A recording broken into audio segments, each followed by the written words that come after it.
Good morning. It's time now for the Community Profile on this Wednesday, July 1st, 2015.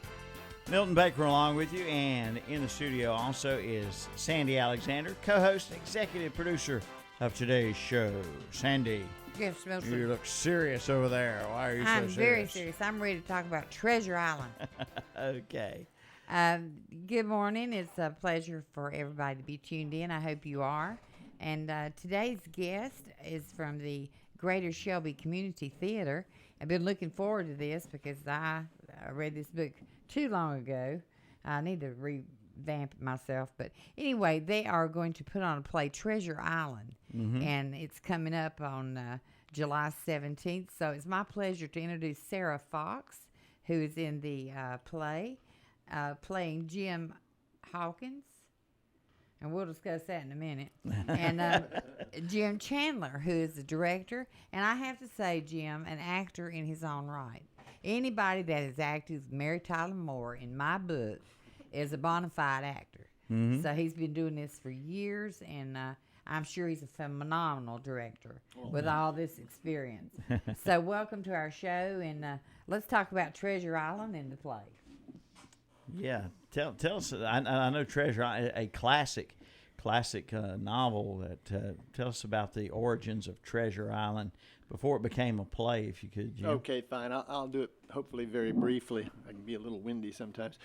Treasure Island, yes, was written in 1883 by Robert Louis Stevenson, and it's been made into 20, as I found out, motion pictures, from silent pictures until in the 1990s there was a version.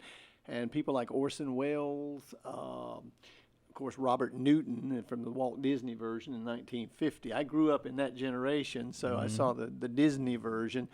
And what that novel did was to give us all kind of preconceived notions about what pirates look like and how they sounded, which are totally false, apparently, from the histories.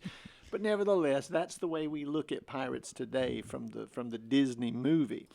And what we're doing is Ken Ludwig's Treasure Island. And Ludwig is a great playwright who has done things like Lend Me a Tenor and Leading Ladies and great comedies. Well, he also did some, quote, historical plays, which still have some humor in it. And one of them is Ken Ludwig's Treasure Island. And what he does in our play is to use a Shakespearean theme.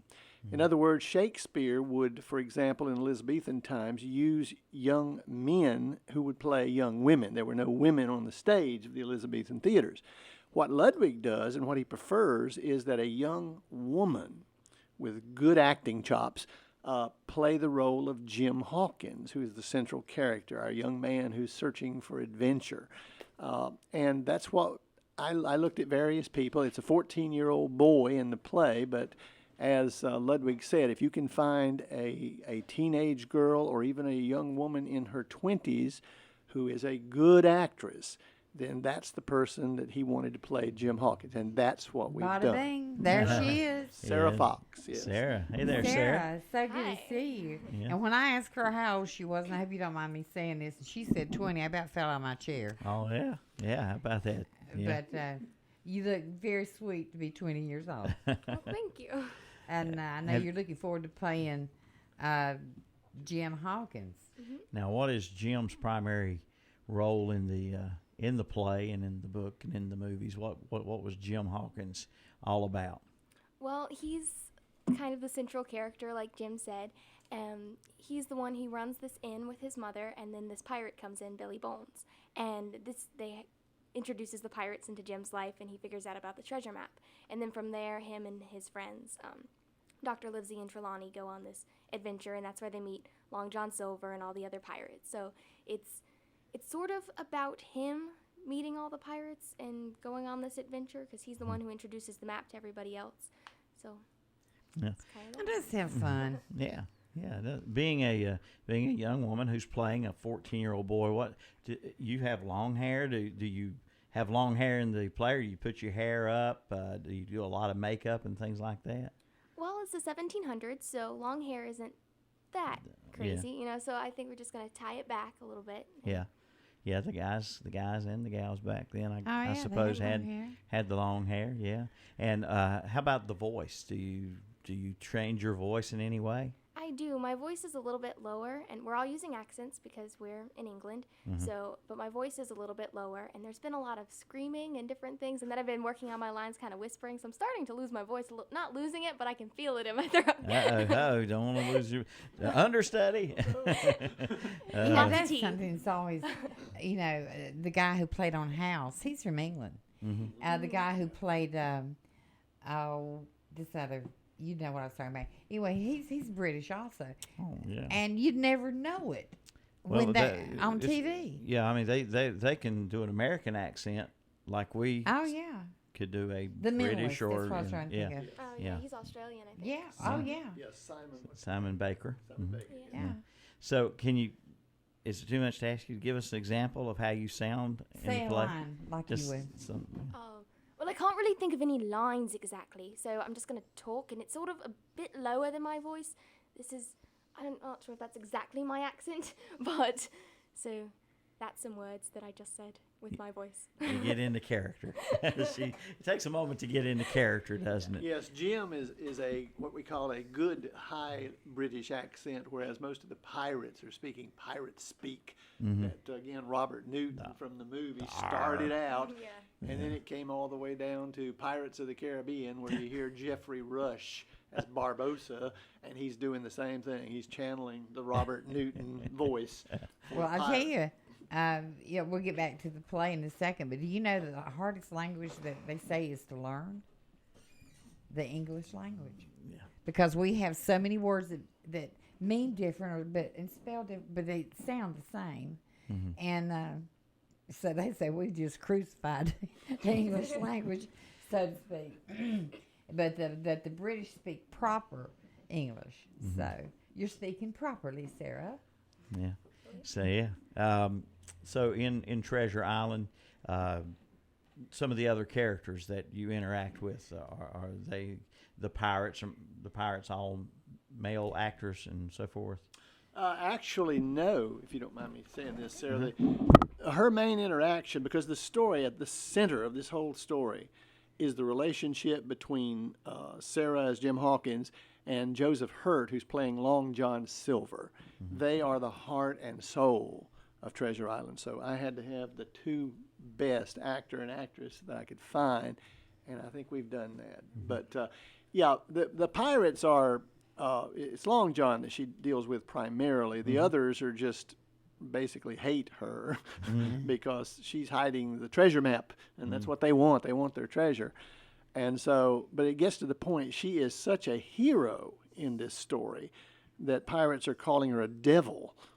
She's a devil at the end of it, and she's just grinning away because she's came from just a boy who's serving customers in the Admiral Benbow Inn to this action hero figure is what it is. In practice, do they accidentally slip up and say she instead of he? Because you said she's the devil. I say that, and I did that deliberately, but then again, I'm the director. I can do that. But no, I haven't heard that on the stage. Everybody is in character. They think they say, okay, good deal.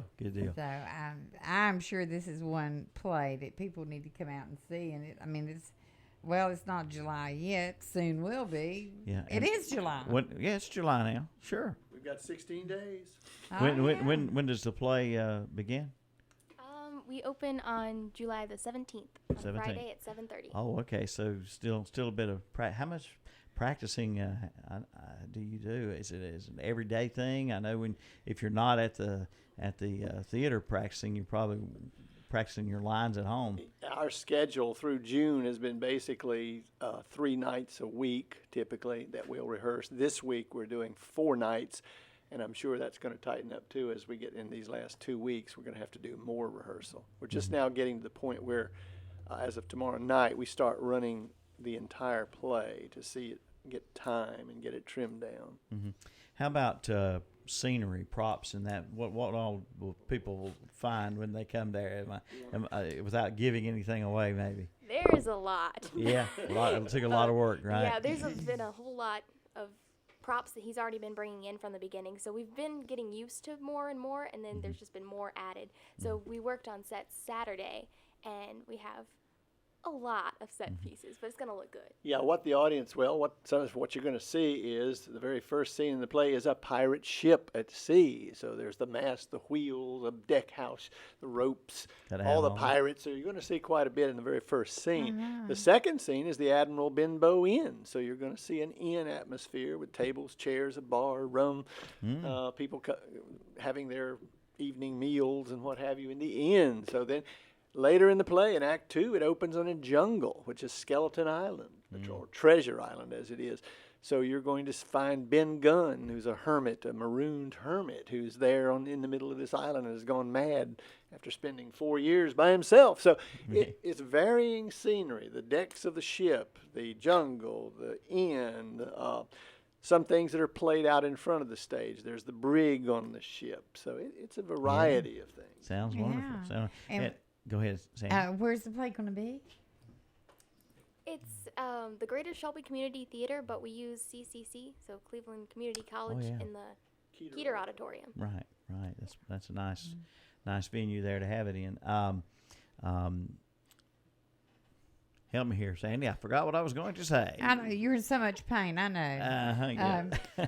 I have to mention the 17th and 18th is 7:30 at the Keeter Auditorium, and then a Sunday matinee on the 19th at 2:30, and then the following you'll do it again, the 24th and 25th at 7:30. Is there a cost to admission? There is. How much is it? I don't know. Oh my goodness. Do you have your card with you? I think it's $10 for adults.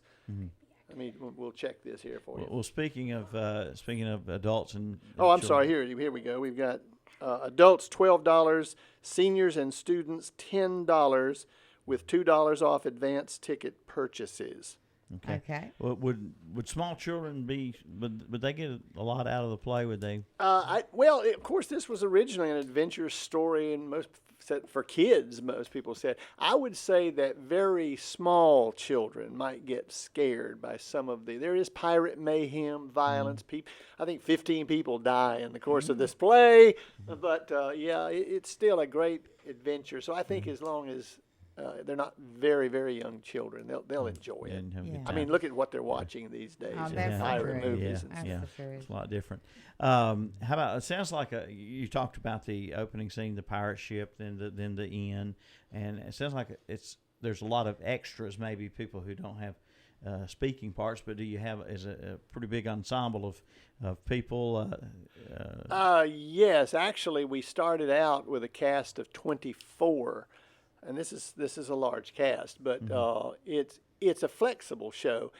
The original productions in London, he doubled and tripled roles so that he had it down to about 12 people playing everybody. Yeah. Well, if we have the people, which we ended up with quite a few in our auditions, and I wanted to give them roles, we do have people who still double up certain roles.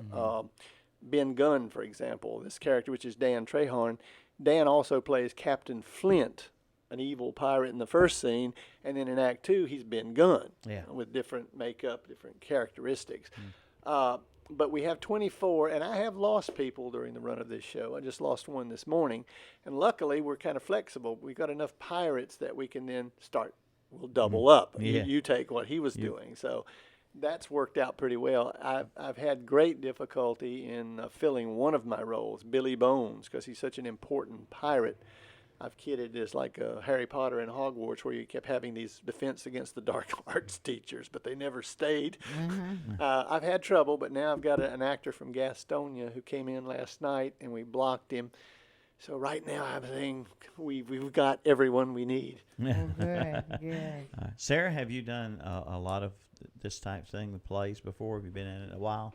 Yeah, a good bit. I started doing plays when I was like 12. I did some drama camps in Kings Mountain, and then I discovered that there were things to do apart from drama camp, and now I do like 5 to 7 shows a year generally. Really? I'll have a week off, and I'll be like, yes, this is a good break, and then I'm like, no, I need another show. So Yeah, it's something that's in your blood. Oh, yeah. So to speak. Yeah. That's how I met Sarah a few years ago in Gastonia. She was one of the main characters in Oscar Wilde's The Importance of Being Earnest.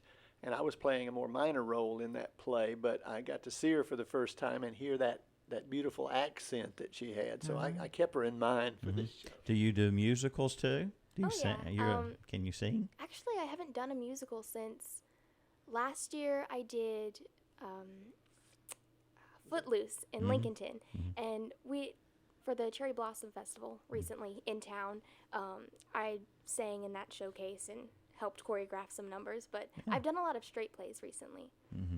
What do you like best? Like musicals, comedies, serious dramas, things like you like it all, probably. I do. I like it all. I like the big musical numbers, and they're a lot of fun, but I've never done anything that's really been this much acting, I think, like as far as dramatic acting, and I really like that. It's different. Yeah. So I've been enjoying this a lot. Well, I admire anybody that can memorize dialogue like that. How many pages do you have you memorized? Well, She's in every scene of the play. there's two scenes Just I'm not about. in. Just the pirate scene, she's not in there. Yeah, there's two scenes I'm not in, but I don't know. You just kind of go over them, and for the most part, you're not going to say anything completely random. What you're going to say is going to make sense to what the person before you is saying. So you just kind of think conversationally. You know, if someone's going to ask you, like Billy Bones, to go get some rum, well, you know, you've got a couple of options. You're going to tell him no, because this guy just said you can't have any, or you're going to be like, okay, let me get you some. So if you just think about it kind of logically, it helps you learn your lines. Now, Joey, who's playing Long John, he has so many lines. It's pages of just straight up dialogue, him talking to everyone. He has one long speech where he just talks about the merits of a potato. Yeah. So he's got a lot of challenges with learning his lines, more so I think than I do, because a lot of my lines are talking to people, so it's easier to get in your head. Okay. That's great. Well, now where can you get tickets? Put them on the spot again there. I'm I'm sorry. from Gastonia. There are places in the town I know, but you know I don't. Do you know say. offhand? Is it Carolina Dix? I don't know. I don't actually know. It's a good question. You can get Just back to off the top of my head. Well, do you have a phone number we can give anybody that can call and ask? Well, GSCT does have a number, but again, I don't have it at hand. And that's terrible, I know. That's all right. Oh, well, you can go, you can get details for date, time, location on their website, which is www.gsct.org, or facebook.com/gsctfan, F-A-N. Okay. Okay. All right. And about how long is the play? 42 hours, I think. Oh, Lord. Well, actually, tomorrow night we run the entire thing for time, so we should know. Yeah. We would like to bring it in 2.5 hours. Yeah. But Okay. again, our situation right now that we're working on, we've still got weeks to do it, is making all of our set changes. Okay. Because, as I say, we have to go from a pirate ship at one point and get all that off and then put a stockade up or the jungle up. Yeah. So we still haven't quite got that down yet, but we're working on it. Working on it. Okay. Well, I'll Very tell good. you, before we leave, Milton, I have to say this. How was it working with Denzel Washington? He's one of my favorite actors. Who worked with Denzel He Washington? did. Oh, okay. Well, yeah, she's talking about the movie Glory. I was an extra in that. Well, you know, again, you're not really as an extra working so much with the actor. It's You were great in to the same see room people. with him. Yeah, the only time I ever had a scene that was just me and somebody with a name was Mary Tyler Moore in Lincoln, an old version of Lincoln, and I was just standing behind her while she's delivering this soliloquy. And as I recall, while we were filming that, the only thing that was said was a cameraman said, that soldier behind you is very prominent in the scene, and she said, well, get him out of it. Uh-oh. I was still in there, but not quite as prominent. Oh. Well, you know what? It's just, I wish you had so much luck. And I hope you feel that. You're that not theater supposed to full. do that in the theater. You say break a leg. Okay, It's bad break luck legs, because okay? it's bad luck to wish good luck, isn't it? Something like that. So you say break a leg. Well, Okay. Now you may or hurt your back. don't hurt your back, don't break a leg, nothing like that. But just have a good time. Yeah. I'm already interested, so far in I think these extra things that you do. Oh, let me say just one thing, if I could. On the opening night, which is July 17th, Thursday night, 7:30 p.m., all those in attendance that night, all of the public in attendance, will receive a portion of Captain Flint's treasure for coming to that opening. Cool. Oh, you can mail us ours. All right. Well, it sounds like you're having a wonderful time. It's a labor of love, something you really enjoy. And my goodness, Sarah, they're doing 5-7 And years Sarah, shows a year. when you become Angelina Jolie, you just come back and remember where it all started. If you go see Treasure Island again, now Sarah's going to be a boy. Yeah. So just remember that. All right. Well, thank you very much, and like to say, break a leg. Break a Thank leg. you. Break a leg. All right. That's our community profile for today here. Sandy, we do have a special Friday community profile coming up. We do.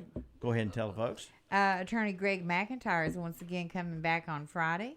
I think he was invited back. We had such great response for his visit the other day.